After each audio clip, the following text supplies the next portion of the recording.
సరే అని ఇద్దరు వెళ్ళాం. మా అత్త కాస్త మబ్బు ఉన్న ప్లేస్లో కూర్చోయింది.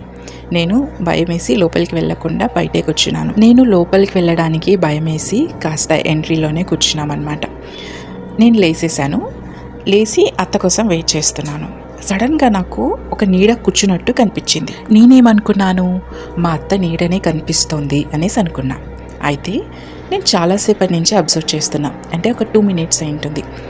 మా అత్త ఏమో మబ్బులో కూర్చోయింది. లైటింగ్కి కూర్చుంటేనే కదా లైటింగ్ వాళ్ళ మీద పడి వాళ్ళ నీడ వెనకాల పడుతుంది. మా అత్త కూర్చోవడమే మబ్బులో కూర్చోయింది. ఈ నీడ ఎక్కడి నుంచి వచ్చింది అన్న క్వశ్చన్ రేజ్ అయింది. సరే అత్త, నీ పక్కన ఎవరైనా ఉన్నారా అంటే, ఈ టైంలో ఎవరుంటారు అనేసి అనింది. అవునా, సరే అని నేను గట్టిగా ఎవరైనా ఇక్కడ ఉన్నారా అనేసి పిలిచాను. ఎవరూ పలకలేదు. మా అత్త, ఏ తిక్కదనా, నేను కూర్చోవడమే మబ్బులో కూర్చున్నాను, నా తర్వాత ఇంకా